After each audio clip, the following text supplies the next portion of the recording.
going on, guys? Recently I've been going through a lot of the Golden Age Superman collections that DC's put out over the past, I want to say, year and a half, and I'm really enjoying them. They're very different from what a lot of people would consider classic Superman stories. Superman as a character is very cocky, he's very hot-headed with a righteous sense of anger. He's almost like a bully to people he considers to be bullies. And there's a consistency with the tone and style of a lot of the storytelling, as well as the types of threats that Superman faces and how he resolves them. You can really tell that Joe Shuster and Jerry Siegel had a clear, defined concept, and they executed it to the best of their ability. But it sort of goes back to that thing that I say every so often, that there are certain characters who, right out of the gate, they are who they are. You know, there's a clear thesis behind them, and they're being used to explore a concept or an idea, so much so to the point where deviation from that original storytelling path, it fucks up the character entirely, to the point where they're not even the same character anymore. But then there are characters who take a little more time to cook in the oven. Characters who need a little more time to find their identity, need a little more time to develop. Spider-Man, for example, is definitely in the former category. He's a superhero character whose stories skew heavy into the more soap opera, melodrama realm of storytelling. And up until the past 15 or so years, that's been pretty consistent. Same with Thor. That's always been a character steeped in science fantasy. Sometimes more science, sometimes more fantasy. But for the most part, that's a character that remains pretty consistent. Same with characters like John Constantine, the Hulk, the X-Men. I feel like these are characters where the creators basically knocked the old lady out with the first hit. Oh, are you here for some...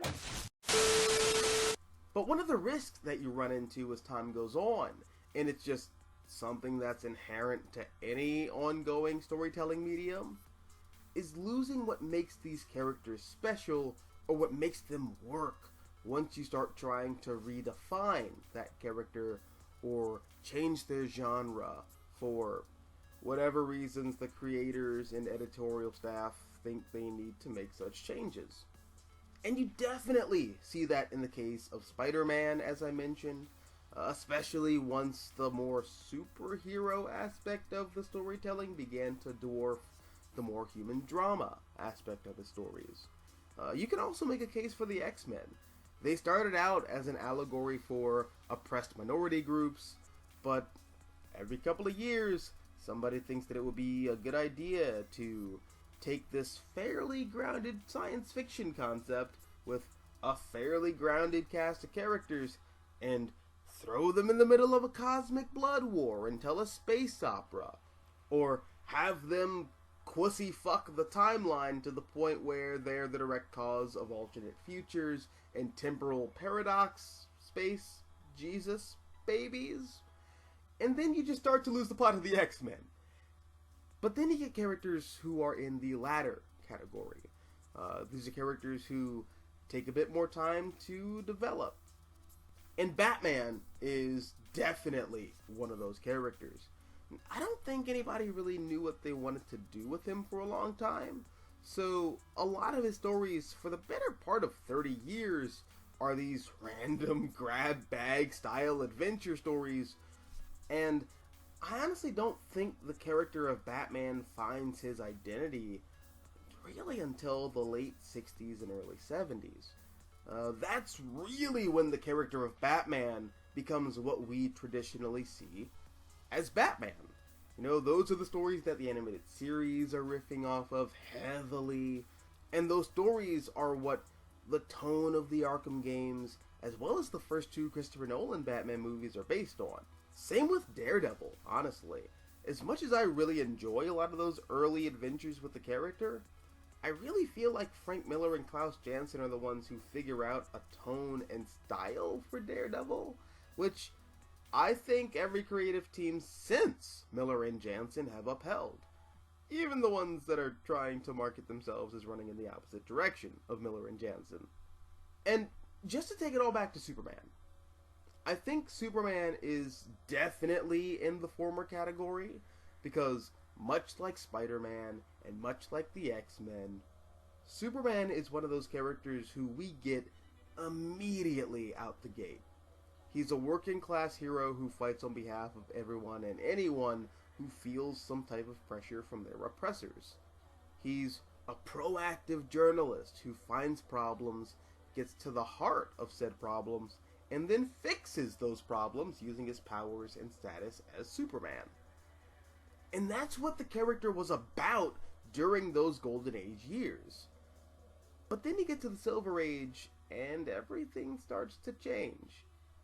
Clark Kent is suddenly a less proactive protagonist who's seeking out problems that he can fix, and instead is using his position as a journalist to hear about problems as they're happening and reacting to a crisis rather than trying to prevent one. And that's even if Clark Kent makes an appearance in the comics at all, because he kind of starts to fall by the wayside by the time you get to the mid to late 60s. And the stories are less focused on tangible, real-world issues. Instead, they're about people just barely figuring out Superman's secret identity while Superman bends over backwards to preserve his secret, or aliens invading the planet trying to marry Lois Lane. And a large part of why Superman goes from being a blue-collar guardian angel who's looking to change the status quo to being this larger-than-life patriarchal figure who's focused on maintaining the status quo comes from a lot of real-world cultural changes. Superman is a character who was born out of the tail end of the Great Depression and was the voice of a vocal majority who were fed up with the figures of authority and people in positions of power abusing New Deal era policies, making themselves richer, while poor people grew increasingly more destitute and desperate. But then the United States enters World War II, and not only helps the Allies defeat the Axis powers, but ushers in a new world order. One where the United States takes Great Britain's place as the central economic empire of the Western world. And with that position comes major economic growth. Suddenly, people have jobs. Higher education is less of a pipe dream for the majority. In fact, it becomes something that's promised to an entire generation, including soldiers who are coming home from overseas. The teenager, as a social construct, was born out of this new age of economic comfort.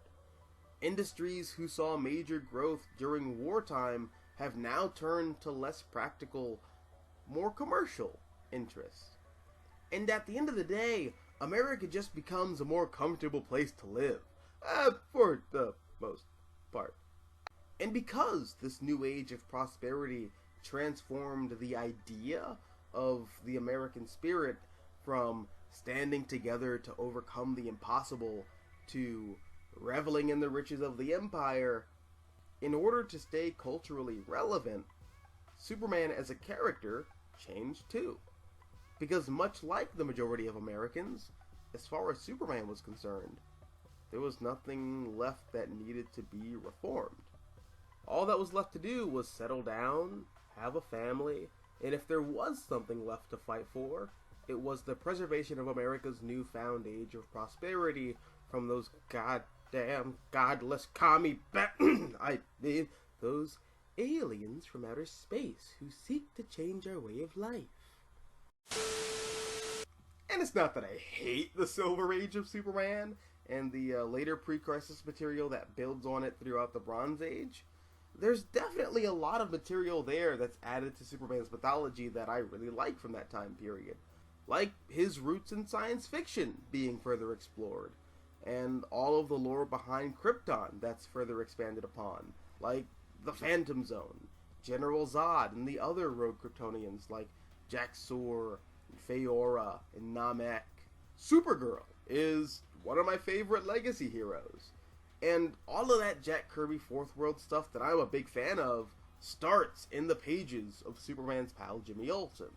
So don't get me wrong, it's not that there isn't stuff in the Silver and Bronze Age of Superman that I don't like, or that I think everything from that era is a betrayal of the character.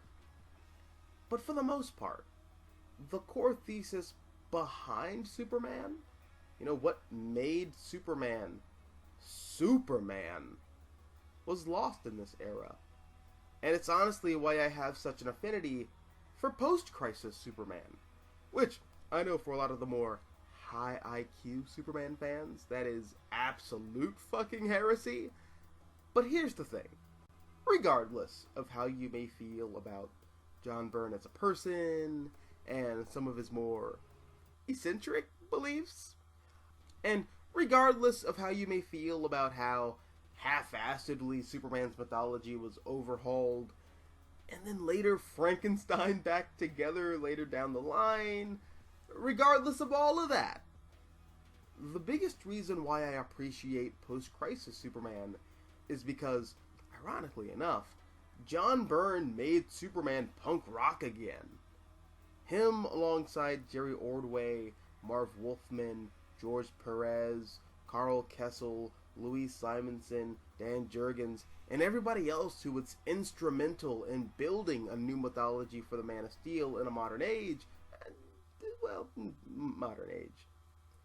put in a lot of legwork to take Superman back to his anti-establishment roots. And that came in the form of redefining Superman's role in the DC Universe, retooling the city of Metropolis and Superman's relationship with it, re-examining how Superman sees himself, or much rather, how Clark Kent sees Superman. But the biggest change of all, I would argue, is the complete revamp of Superman's rogues gallery. Most notably, taking Lex Luthor, this character who, throughout the Silver Age and pre-Crisis continuity, is just a raving, lunatic, asshole, mad scientist, and making him a crooked captain of industry. Because making Superman's arch-nemesis the face of capitalism, while also focusing on Clark Kent's passion for journalism and crusade for truth and justice, you see the character really find himself again. And it's why I personally feel like, despite its problems, Crisis saved Superman. It saved him from the 1950s Silver Age sensibilities, which were honestly stifling the character and pulling him further and further away from the point of which he was created in the first place. To be a working class hero fighting a never-ending battle for truth and justice in a world built on odds that are stacked against the common man. And it was honestly the perfect time for it too, because if you think about it, this was post-Vietnam, it's post-Watergate, America had, at the time, just come out of the worst recession since World War II, the civil rights movement was televised around the world, and people were seeing the injustices committed against people of color, and for the first time in a long time, a lot of the public's trust in figures of authority were shaken, and I'd argue never fully recovered, for various 1,000,000% completely legitimate reasons. And in the years since, we've seen different creators keep that trend going across all media.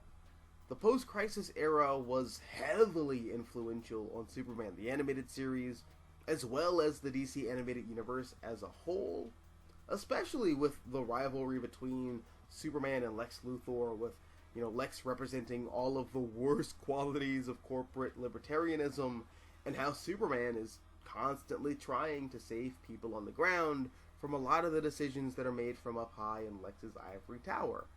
And how later on in the Justice League and Justice League Unlimited series, when Superman and the Justice League are butting heads with the US government and coming to philosophical and often physical blows with the military and the military-industrial complex.